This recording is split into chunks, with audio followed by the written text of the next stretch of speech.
जंग उड़ेल से पहले एक हादसा हुआ। बुजुर्ग जिनका नाम Naeem Ahmad Mohammad Ansari, fancy garment and kids mall, Ayesha Nagar police station के सामने, हजार खोली, मालेगांव।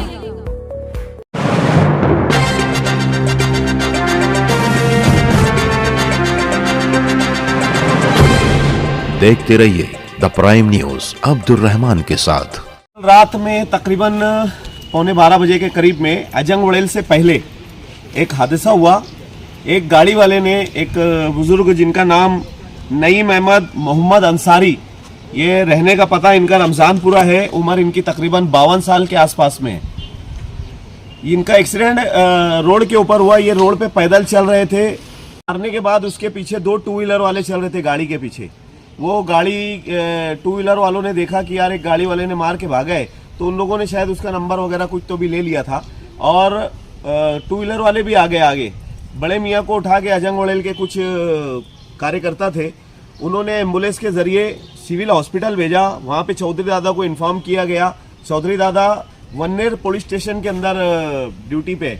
चौधरी दादा ने उतनी रात को मुझे वहाँ से कॉल कर दिया था कि एम्बुलेंस ने ऐसा बंदा लेकर निकली है वहाँ से। तो मैं चौधरी दादा को कहा कि ठीक है दादा, वहाँ पर हम लोग MLC वगैरह करवा के जो भी है आपको इन्फॉर्म करते हैं। लेकिन रात में ही चौधरी दादा वहाँ से वन्नेर से मालेगांव आए। मालेगांव आने के बाद चौधरी दादा ने फोटो वगैरह मुझे भी दिया।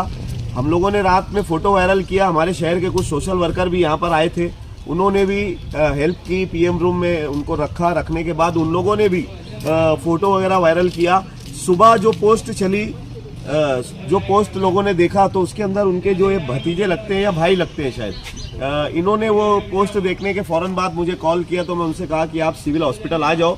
फिर मैंने चौधरी दादा को कॉल किया कि चौधरी दादा ऐसा मामला है, उसके घर के लोग मिल चुके हैं और हम लोगों ने जो पोस्ट वायरल की थी, अब वो भी हम लोग आप लोगों से, मालेगांव शहर के लोगों से गुजारिश करते हैं कि आप लोगों का बहुत बहुत शुक्रिया। आप लोगों ने वो पोस्ट ज़्यादा से ज़्यादा वायरल की।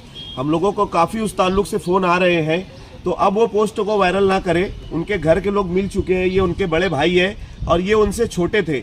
उनकी शादी वगैरह नहीं हुई थी, अपनी माँ के साथ वो रहा करते थे। उनकी वालदा अभी भी हयात है और रमज़ानपुरे में इनकी वालदा इन लोगों के साथ रहती है। तो उनके घर की शनाख्त तो हो चुकी है। ये वीडियो इसलिए हम लोग आप लोगों को डाल रहे हैं कि ऐसा हादसा हुआ था और उनके घर वालों का पता चल चुका है। शुक्रिया।